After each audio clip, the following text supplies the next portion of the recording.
নমস্কার বন্ধু। আমাদের রাজ্যে এখন আমরা দেখছি, শুধু আমাদের রাজ্যে নয়, গোটা ভারতবর্ষে বেকারত্ব একটা খুব সংকটজনক অবস্থায় এসে পৌঁছে গেছে। ছেলেমেয়েরা প্রচণ্ডভাবে দ্রুত গতিতে পড়াশোনা করছে, বিভিন্ন কাজ করছে, কি না শুধু একটু চাকরি করার জন্য। সবাই চাকরি করার দিকে ছুটে চলেছে, কিন্তু একটু অন্যদিকেও তাকানো প্রয়োজন। এই ব্যাপারে দু একটা কথা আপনাদের সামনে আমি তুলে ধরছি। আজকালকার এই বেকার ছেলে মেয়েদের নিয়ে কিছু সামান্য মূল্যবান কথা চেষ্টা করছি আপনাদেরকে বোঝানো। আজ থেকে 30-40 বছর আগে একটা সময় ছিল যখন ইঞ্জিনিয়ারিং পড়লেই চাকরি পাওয়া নিশ্চিত ছিল। যে কোনো কলেজ থেকে পড়লেই হলো, এমনকি ডিগ্রি অবধি না পড়ে শুধু ডিপ্লোমা ইঞ্জিনিয়ারিং করে কিন্তু বহু ছেলে মেয়ে ফটাফট সরকারি চাকরি কিন্তু পেয়ে গেছে। ইঞ্জিনিয়ার মানেই ভালো চাকরি, উচ্চ সম্মান, ভালো বিয়ের বাজার। তাই ছেলে মেয়েদের ইঞ্জিনিয়ারিং পড়ানোর দিকে অভিভাবকদের একটা হিড়িক সেই সময় ছিল। তাদের চাহিদার সাথে তাল মিলিয়ে দেশের বিভিন্ন রাজ্যে, বিশেষ করে বেঙ্গালুরুতে ব্যাঙের ছাতার মতো প্রাইভেট ইঞ্জিনিয়ারিং কলেজগুলো গড়ে উঠল। মেধার বলে সরকারি ইঞ্জিনিয়ারিং কলেজে পড়ার সুযোগ না পেলেও অসুবিধে নেই, বাপের পকেটের পয়সা যদি থাকে তাহলেই হবে। দ্বাদশ শ্রেণীতে ফেল করেছে এমন অনেকেই মাধ্যমিক সার্টিফিকেট দিয়ে ব্যাঙ্গালোরে গিয়ে ইঞ্জিনিয়ারিংকে গিয়ে পড়াশোনা করেছে, এটাও আমি জানি। যার টাকা আছে তার পুলাই ইঞ্জিনিয়ার পড়াশোনা করুক, তার পোলাই বা তার ছেলেই ইঞ্জিনিয়ার হোক, এটাই হচ্ছে আসল ব্যাপার। আর যার টাকা নেই তার হবে না ইঞ্জিনিয়ারিং পড়া, তাকে সেইভাবে পরীক্ষায় পাশ করতে হবে। যাই হোক, ইঞ্জিনিয়ারিং কলেজগুলো এই যে একটা ব্যবসা, এটা ক্রমশ ফেঁপে ফুলে উঠতে লাগলো। তারা উপযুক্ত পরিকাঠামো ছাড়াই, যথেষ্ট পরিমাণ অভিজ্ঞ শিক্ষক ছাড়াই, কোনো প্রকার স্কিল ডেভেলপমেন্ট ছাড়াই ছাত্রছাত্রীদের ইঞ্জিনিয়ারিং পাসের সার্টিফিকেটগুলো মুড়ি মুরকির মতো বিলি করতে লাগলো। এই করে বর্তমানে বেকার ইঞ্জিনিয়ারদের একটা বিশাল লাইন তৈরি হয়ে গেছে। বর্তমানে সমীক্ষায় বলছে এই ইঞ্জিনিয়ারদের অধিকাংশই যথেষ্ট স্কিল ছিল না, শুধু ডিগ্রি আছে। তাই কর্পোরেট সংস্থাগুলো আর এদের টানছে না। তাই ভালো ভালো কলেজ থেকে পাশ করা অনেক মেধাবী ইঞ্জিনিয়ার বিভিন্ন ব্যাংকে ম্যানেজারি করছে, JRBT, টেট এইসব পরীক্ষা দিয়ে সরকারি চাকরি করছে, টিউশন করছে, বিভিন্ন ব্যবসা করছে। এমনকি IIT থেকে পাশ করেও কোনো কর্মসংস্থান জুটছে না বহু ইঞ্জিনিয়ারের। ডাক্তারির ক্ষেত্রেও ধীরে ধীরে এই প্রবণতাটা ক্রমশ শুরু হলো। আগে শুধুমাত্র মেধার ভিত্তিতে সরকারি মেডিকেল কলেজ থেকেই ডাক্তারি পড়া হতো। ডাক্তারি পাশ করলে চাকরি নিশ্চিত, ভালো সম্মান, বিয়ের বাজারেও দর ভালো। তাই প্রতিটি মা বাবার স্বপ্ন হয়ে গেল ছেলে মেয়েকে ডাক্তারি পড়াবে। অধিকাংশ ছাত্রছাত্রীরা ছোটোবেলা থেকেই স্বপ্ন দেখতে শুরু করলো সে ডাক্তার হবে। খুব ভালো কথা, কিন্তু সরকারি মেডিকেল কলেজে সিট কম, অনেক প্রতিযোগিতা অনেক বেশি, মেধা পরিশ্রম অনেক বেশি প্রয়োজন। যাদের মেধা কম, পরিশ্রম করার ক্ষমতা কম, প্রতিযোগিতায় জেতার সম্ভাবনা কম, তারা কি ডাক্তার হতে পারবে না? নিশ্চয়ই পারবে, অবশ্যই পারবে। কিভাবে পারবে? টাকা খরচ করলেই হবে। শুরু হলো প্রাইভেট মেডিকেল কলেজের রমরমা একটা ব্যবসা। সারা দেশে হু হু করে প্রাইভেট মেডিকেল কলেজের সংখ্যা বাড়তে লাগলো। প্রতি বছর MBBS সিটের দাম আগুনের মতো বাড়তে লাগলো।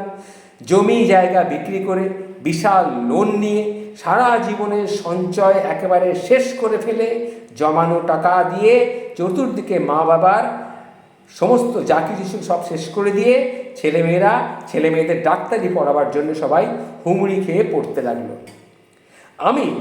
আমি ব্যক্তিগতভাবে এমন একজন নেতাকে জানি যার পুত্রের দ্বাদশ শ্রেণীতে বিজ্ঞান ছিল না, উপযুক্ত নাম্বারও ছিল না। তিনি মধ্যপ্রদেশের একটি ভুয়ো বোর্ড থেকে, সেই জায়গাটার নাম হচ্ছে আলাগাপ্পা মাদুরাই কামরাস্টাইল, এই ধরনের একটা ভুয়ো বোর্ড থেকে বিজ্ঞান বিভাগে দ্বাদশ শ্রেণীতে ফার্স্ট ডিভিশন পাস সার্টিফিকেট জোগাড় করলো। তারপরে প্রাইভেট মেডিকেল কলেজ থেকে MBBS পাশ করলো। তারপর কোটি টাকা দিয়ে MD করিয়েছে সে আবার। এরপরে আরও কিছু ডিগ্রি জোগাড় করে দিয়েছেন অনেক প্রাইভেট সংস্থা। বর্তমানে সেই ছেলে একটা বাইরের রাজ্যে মেডিকেল কলেজে গিয়ে প্রফেসর। ভাবুন তাহলে কি অবস্থা। এমনি করে একসময় বহু অনুপযুক্ত ছাত্রছাত্রী ডাক্তার হয়ে গেছে। পরে নিট চালু হয়, এই সমস্যা কিছুটা মিটেছে। কিন্তু ডাক্তারি পাশ করেই চাকরি পাওয়ার পথ কিন্তু ক্রমশ বন্ধ হয়ে যেতে লাগলো। এমডি ডিএম ডিগ্রি নিয়ে উপযুক্ত কাজের সুযোগ কেউ পাচ্ছে না বহু ডাক্তার। এমবিবিএস পাশ করে বেকার ডাক্তারের সংখ্যা বছরের পর বছর ধরে ক্রমশ বেড়েই চলেছে।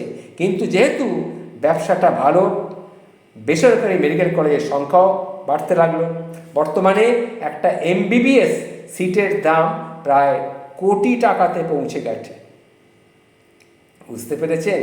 ঠিক তেমনই রাজ্যে private nursing college, private Pharma কলেজের সংখ্যাও কয়েকটা বছরে হু করে বেড়ে চলেছে। গ্রামে গঞ্জে বহু ছেলে মেয়ে তাদের বাবা মার কষ্টে উপার্জিত পয়সা খরচ করে এই কলেজগুলো থেকে নার্সিং কোর্স করাচ্ছেন, ফার্মা কোর্স করাচ্ছেন তাদের ছেলে মেয়েদের।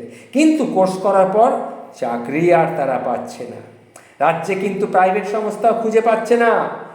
অর্থ, সময়, পরিশ্রম, স্বপ্ন সব দিনের পর দিন কিন্তু জলে ভেসে চলে যাচ্ছে। যদি পাশ করার পর কাজের সন্ধান নাই থাকে, যদি বেকারত্বের যন্ত্রণায় সারা জীবন বয়ে বেড়াতে হয়, তবে শুধু রাজ্যের আনাচে কানাচে নার্সিং কলেজ, ফার্মা কলেজ খুলে সংস্থাগুলোকে ব্যবসা করার সুযোগ করে দিয়ে কাদের কি লাভ হচ্ছে বলুন তো? রাজ্যে মেডিকেল কলেজের সংখ্যাও বৃদ্ধিটুকু করা কি প্রয়োজন নয়? রাজ্যে মেডিকেল কলেজের সংখ্যা বৃদ্ধিও তো প্রয়োজন, কিন্তু সেটা আর হচ্ছে কোথায়? তার চেয়ে এমন কিছু কোর্সের কলেজ খোলা হোক, এটা আমার ব্যক্তিগত অভিমত। এমন কিছু কোর্সের কলেজ খোলা হোক যে কোর্স করে ছেলেমেয়েরা স্বাধীনভাবে নিজের যোগ্যতা এবং দক্ষতাকে খাটিয়ে কিছু রোজগার করতে পারবে। সরকারি বা প্রাইভেট সংস্থায় চাকরির জন্য বেকার সেজে করুণার পাত্র হতে তাদেরকে হবে না। সেই রকম কিছু কোর্স কি না, গাড়ি mechanics, bike mechanics, mobile repairing, videography, photography, graphics design, প্লাম্বারের কাজ, রাজমিস্ত্রির কাজ, কার্পেন্ট্রি, ইলেকট্রিক্যাল কিছু কাজ, ড্রাইভিং, বাঁশের শিল্পজাত কিছু কাজ, এই ধরনের কিছু যদি ট্রেনিং দেওয়ার জন্য, কিছু প্রযুক্তি দেওয়ার জন্য কিছু কলেজ বা স্কুল খোলা হয়, সেখানে তাদের কিন্তু আমাদের রাজ্যের যথেষ্ট সংখ্যক ছাত্রছাত্রীরা উপকৃত হবে।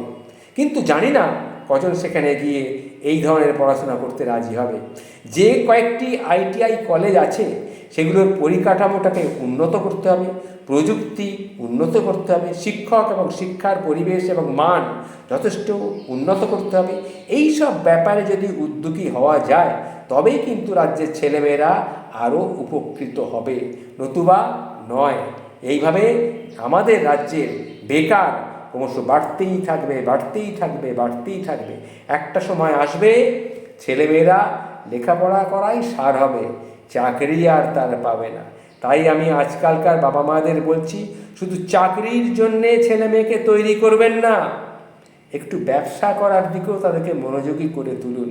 এখন বহু রকমের ব্যবসা বেরিয়ে গেছে, সেগুলো বর্তমানকালের উপযুক্ত যে সমস্ত ব্যবসা, সেগুলো দিয়ে তাদের মাথার মধ্যে একটু ঢোকান। তাদেরকে নিজস্ব সৃজনশীলতায় যদি সে কিছু করতে পারে, সে নিশ্চয়ই নিজের পায়ে দাঁড়াতে পারবে। না হলে আগামী দিনের ভবিষ্যৎ অন্ধকার, এটা কিন্তু মনে রাখবেন। ভালো থাকবেন।